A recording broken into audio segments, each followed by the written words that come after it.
para po sa muli nating pagbubukas ng pag-aaral ng mga doktrina, mga kautusan, mga aral ng ating Panginoong Hesukristo na dapat natin pong maunawaan, at ito po ay ibig naming maibahagi sa inyo sa pamamagitan po ng ating isasagawa na mass indoctrination.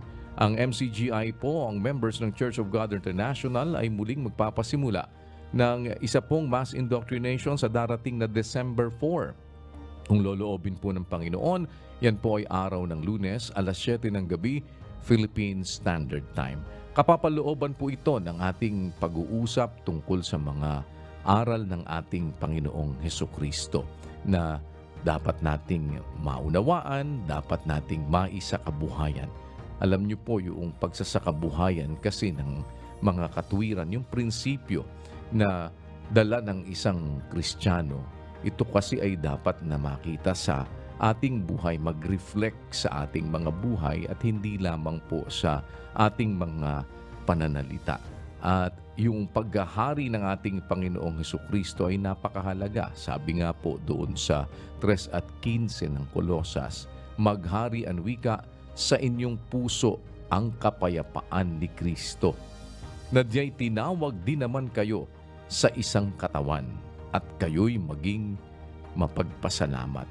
May laman po itong talata na ito na sinabi ng apostol na si Pablo. Ang isa po dyan ay ang paghahari sa ating mga puso ng kapayapaan ng ating Panginoong Hesukristo. Bakit mahalaga po ang kapayapaan na itinuturo ng ating Panginoong Hesukristo at ano ang nilalaman nito? Sinasabi po kasi ng apostol na si Pablo sa kanyang sulat sa Hebreo, doon po sa 12 at 14, sundin ang wika ninyo ang kapayapaan sa lahat ng mga tao at ang pagpapakabanal, na kung wala ito'y sino man ay di makakakita sa Panginoon. Mahalaga pong maunawaan natin ano bang kapayapaan ng itinuturo ng ating Panginoong Hesukristo na dapat nating sundin. Ano ba yung pagpapakabanal na itinuturo ng ating Panginoong Hesukristo? Dahil ang sabi po dito ng apostol na si Pablo sa kanyang sulat, kung wala ang wika ito, sino man ay di makakakita sa Panginoon. Kaya po may kapayapaan tayong susundin. May kapayapaan na dapat maghari sa ating mga puso. Kapayapaan na ang sinasabi po ni Pablo, kapayapaan ni Kristo. Maghari sa inyong puso ang kapayapaan ni Kristo.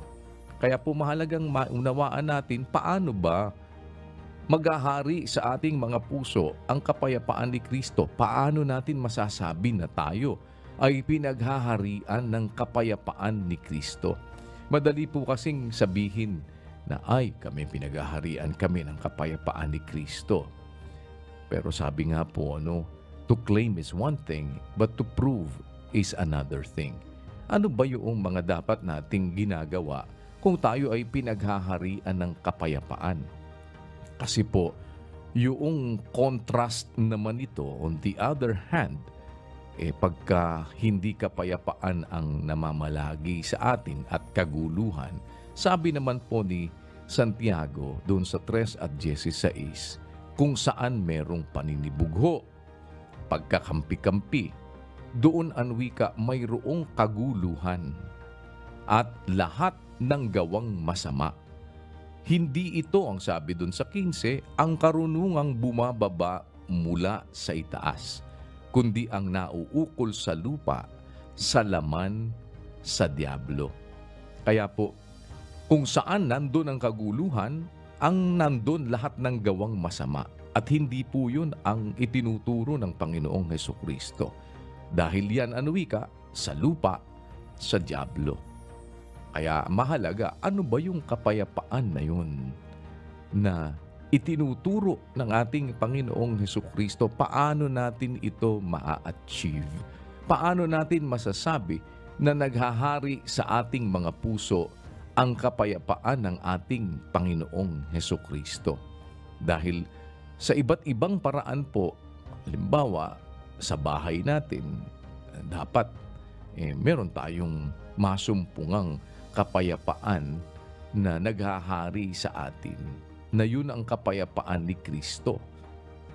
Yung definisyon ng kapayapaan ni Kristo, kung paano tayo ay magkakaroon ng kapayapaan sa ating sambahayan, sa ating mga trabaho, sa ating mga kapwa-tao, yun po lahat ay anchored doon sa pagsunod natin sa mga palatuntunan ng ating Panginoong Hesus, kung paano natin gagawin ang iba't ibang mga bagay para ma-achieve naman natin yung kapayapaan ng ating Panginoong Hesukristo at masabi natin na tayo'y pinaghaharian ng kanyang kapayapaan.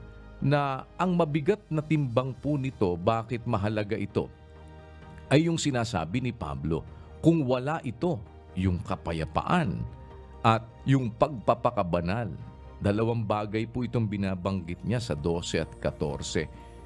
Kapayapaan sa lahat ng mga tao. Pag sinabi pong sa lahat ng mga tao, kapayapaan sa asawa mo, sa pamilya mo, sa kapitbahay mo, sa lahat ng ating paggawa. Dahil dapat nating sundin yung kapayapaan na yun ng wika sa lahat ng mga tao, batay doon sa iniaaral ng Panginoong Hesukristo. At ang pagpapakabanal, na kung wala ito, nandito po yung timbang nun Kung wala itong kapayapaan na ito at wala sa atin yung pagpapakabanal na sinasabi ng apostol na si Pablo, sino man ang wika ay di makakakita sa Panginoon. Kaya kung ibig pala natin para sa ating kapanatagan ng ating mga kaluluwa, na magkaroon tayo ng pag-asang makita natin ng Panginoon, dapat presente at magawa natin yung kapayapaan ni Kristo. Kapayapaan ay tinuturo ng Biblia para sa lahat ng mga tao at pagpapakabanal na kung wala ito ang wika, sino man ay di makakakita sa Panginoon. Kaya mula doon sa sinasabi po ni Pablo sa 3 at 15 ng Kolosas na maghari sa inyong puso ang kapayapaan ni Kristo, dapat maunawaan na natin na mayroong kapayapaang dapat na naghahari sa atin. At yung sinasabi po na tinatawag na isang katawan, na kung saan kayo'y tinawag, alam nyo, dito naman papasok po yung katwiran doon sa sinasabi ng dahilan ng pagkakatawag naman o pagtawag ng Diyos sa mga tao. Sabi kasi doon po sa 1:9 ng sulat naman ni Pablo sa mga taga-Korinto, ang Diyos ang wika tapat, sa pamamagitan niya ay tinawag kayo sa pakikisama ng kanyang anak na si Hesukristo na Panginoon natin. Kaya po pala may pagtawag ang Diyos para ipakisama naman tayo sa ating Panginoong Hesukristo. Para masabi din natin na pinaghaharian tayo ng kapayapaan ni Kristo, dapat na ipakisama tayo sa ating Panginoong Hesukristo. Natawag din naman tayo. Na ang dahilan naman bakit naman tayo ay tinatawag, ang sabi po doon sa 2, tinawagan wika kayo sa iglesia ng Diyos, sabi ni Pablo na nasa Korinto, sa makatwid bagay sa mga pinapaging banal kay Kristo Jesus, na tinawag na mga banal, kasama ng lahat ng mga nagsisitawag sa bawat dako, sa pangalan ng ating Panginoong Hesukristo na kanila at ating Panginoon. Kaya naman pala tumatawag ang Diyos na ipinakikisama niya sa ating Panginoong Hesukristo yung kanyang mga tinatawag. Ang sabi po ni Pablo, tinawag kayo para magbanal. Kaya po, significant po yung pagtawag dahil yung pagtawag sa atin ng Diyos, tinatawag tayo para magbanal.